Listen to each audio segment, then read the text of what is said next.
나의 사랑하는 죄 비록 헤어졌으나 어머님의 무릎 위에 앉아서.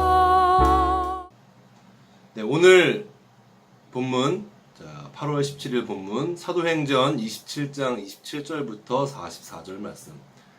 사도행전 27장 27절부터 44절 말씀. 충분히 본문을 묵상하신 후에 영상을 보시기를 바랍니다. 네, 자, 한번 본문을 쭉 봅시다. 계속해서 이제 사도 바울은 이제 그 배에서 표류하는 과정, 어제 그제 이제 로마로 호송되는 과정에서 그 유라굴로 광풍을 만나 배가 이제 이렇게 그 표류하는 그 내용을 오늘까지 다루고 있습니다. 자, 열나흘째 되는 밤 27절 말씀입니다. 자, 우리가 아드리아 바다에서 이리저리 쫓겨가다가 자정쯤 되어 사공들이 어느 육지에 가까워지는 줄 짐작하고 물을 재어보니 20길이 되고 조금 가다가 다시 재니 15길을 점점 이제 얕아지고 있는 거예요. 얕아지고 있다라는 뜻은 육지에 가까워지고 있다라는 뜻이죠. 그래서 암초에 걸릴까 하여 고물로 단넷을 내리고 나리새기를 고대하니라. 이제 상륙하기 위한 이제 그 작업을 하고 있는 건데요. 여기 보니까 아드리아 바다라고 나와 있는데요. 뭐 한번 잠깐 또 지도를 볼게요. 그러니까 사도행전 같은 경우에 아니면 또 성경의 다른 뭐 구약 성경에서 내용에서도 옆에 성경 지도 하나 가지고 있으면 되게 좋아요. 여러분 성경을 이해하고 있는데 받는 그 은혜의 폭이 훨씬 커집니다. 한번 볼게요. 지도 한번 볼게요. 자, 아드리아 바다라고 나뉘는데 여기가 아드리아해예요. 여기 좀 보이시죠? 여기. 자, 여기가 아드리아해입니다. 아드리아해. 여기 이탈리아의 동쪽에서 이제 그리스로 가는 이제 그쪽에 여기 바다. 여기가 아드리아해입니다. 여기서 이제 표류를 했다는 거예요. 여기서 이제 표류를 하다가 자, 결국 이제 오늘 본문에 나오지 않았지만 여기에 도착한 거거든요. 멜리데, 몰타섬. 굉장히 많이 표류를 한 거예요. 자, 그래서 14일 동안 이렇게 표류를 하다가 이제 도착을 하게 됐는데 이 30절 말씀 보니까 사공들이 도망하고자 하여 이물에서 닻을 내리는 채 하고 도망가려고 그러는 거죠.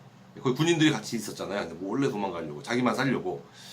안타까운 사건이 또 떠오르죠. 네, 우리의 마음을 아프게 했던 세월호 사건이 떠오르는데요.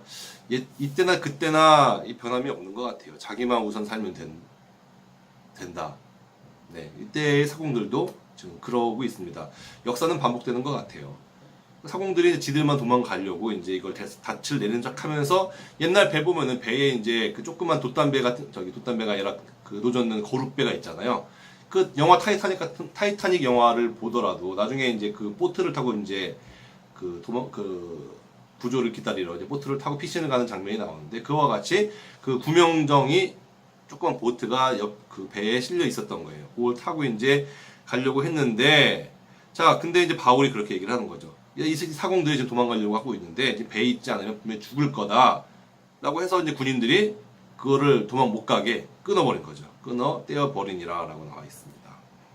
33절 말씀 보니까 자, 날이 새어 14일째 날이 이제 샌 거죠. 날이 새어서 바울이 여러 사람에게 음식 먹기를 권하여 이르되 그때까지는 음식을 못 먹은 거예요. 이제 언제까지 이제 우리가 육지에 도착할지 모르니까 아껴 먹은 거죠. 정말 최소한의 죽지 않을 정도로만 먹고 있었는데 이제 바울이 이렇게 선포를 하는 겁니다. 오늘 보니까 14일째인데 자, 너희들 먹어라. 내가 확신하는데 너희들 머리카락 하나 상하는 사람이 없을 거다라고 얘기를 하고 있어요. 그 어제 우리가 읽었던 본문 말씀에 사도 바울이 누구한테 전해 들었나요? 하나님의 천사, 하나님의 사자에게 너희들 아무도 죽지 않을 거야, 다 구조될 거야 라고 그 얘기를 전해 들었다고 하잖아요. 그 말씀에 이제 보니 그 근거해서 이제 너희들 마음대로 이거 먹어라, 마음껏 먹어라. 그리고 다 우리 여기 있는 사람들 모두 다 머리카락 하나 상하지 않고 구조될 것이다 라고 얘기를 하고 있습니다. 네, 탈모인으로서 네, 탈모인들이 들으면은 이게 좋을 말씀인지 모르겠지만 아무튼 네, 아무도 다치지 않고 이제 그 사람들이 다 구조가 된다라고 하는 것이죠.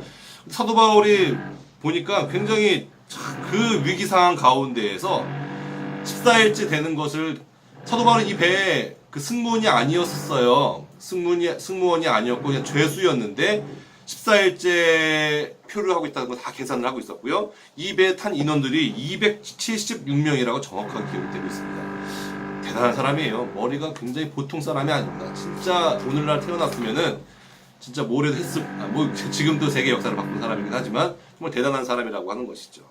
그래서 이제 모든 사람들이 바울의 말을 듣고 이제 영적인 권위가 생긴 거예요. 이제 바울이 하는 말을 다 믿게 되었던 것이죠. 자, 모두 먹고 배부르게 먹고 밀을 바다에 버려 배를 가볍게 하였더니 날이 새매 어느 땅인지 알지 못하나 자 이제 해안으로 이제 배를 대게 된 것입니다.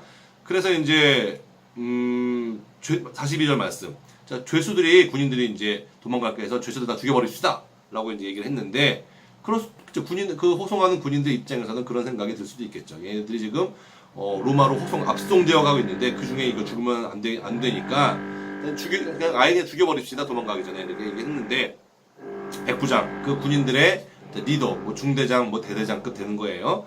이 사람이 이제 바울을 안 돼. 이 사람의 이제 바울의 진가를 알아본 거죠. 그래서 바울을 이제 죽이지 않고 자 이제 그냥 그러지 말고 그냥 다 우리 내립시다 해서 이제 상륙을 하게 된 것이에요. 그래서 오늘 본문 말씀 44절까지 내용을 제가 간단하게 제가 이제 언급을 해드렸습니다. 자 여기서 이제 어떤 부분이 여러분들의 마음 가운데 하나님께서 마음을 주시나요? 저는 그 생각이 났어요. 자 바울이 이제 어떻게 보면 최후의 만찬이죠. 이제 혹시나 틀리면 어떡해요? 그 바울의 말이 틀리면은 그냥 다 먹을 거 다 먹고 그냥 죽어버리는 거잖아요.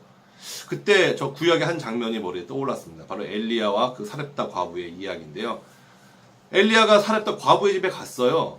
근데 과부가 진짜 그 극심한 그런 가뭄 끝에서 진짜 아들 하나랑 과부랑 이렇게 둘이 살았는데요. 그 모자가 둘이 살았는데 이제 진짜 하루 먹을 거밖에 안 남은 거예요. 근데 이제 엘리야가 황당한 요구를 하죠. 이보시오. 먹을 거 있는 거 다 아니까 다 이거 맛있게 요리를 해가지고 나한테 가져오시오. 와 진짜 어떻게 이런 갑질이 있습니까? 그냥 손님으로 온 주제에 진짜 딱 한 끼 먹고 죽을 거 딱 남았는데 그 가난한 모자의 식량을 다 뺏어 먹을 것 같은 먹을 듯이 그렇게 다 무리한 요구를 하고 있잖아요. 자, 그때 이제 과부가 이러죠. 그래, 뭐, 이거 먹고 죽으나, 오늘 죽으나, 내일 죽으나 똑같은 건데, 자, 먹고 죽읍시다!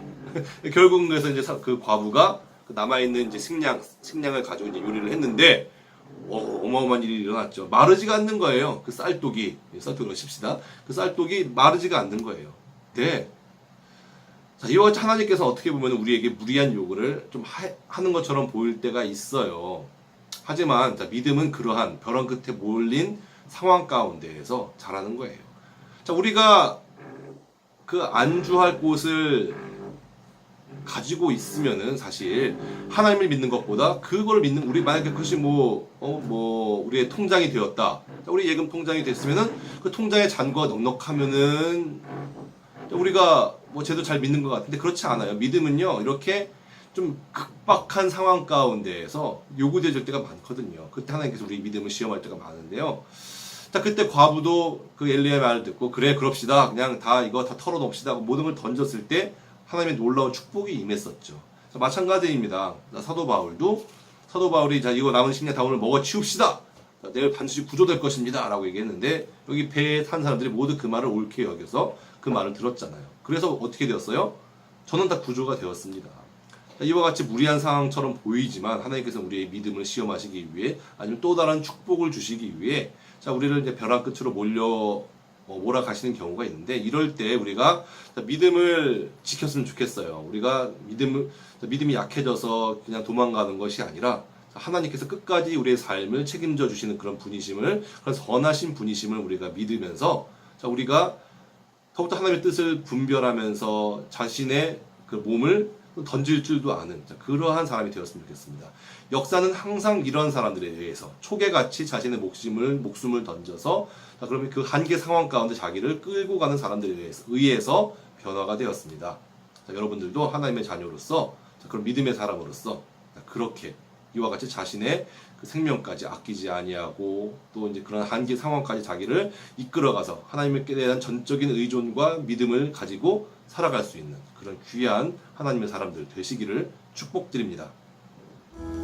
나의 사랑하는 책 헤어졌으나 어머님의 무릎 위에 앉아서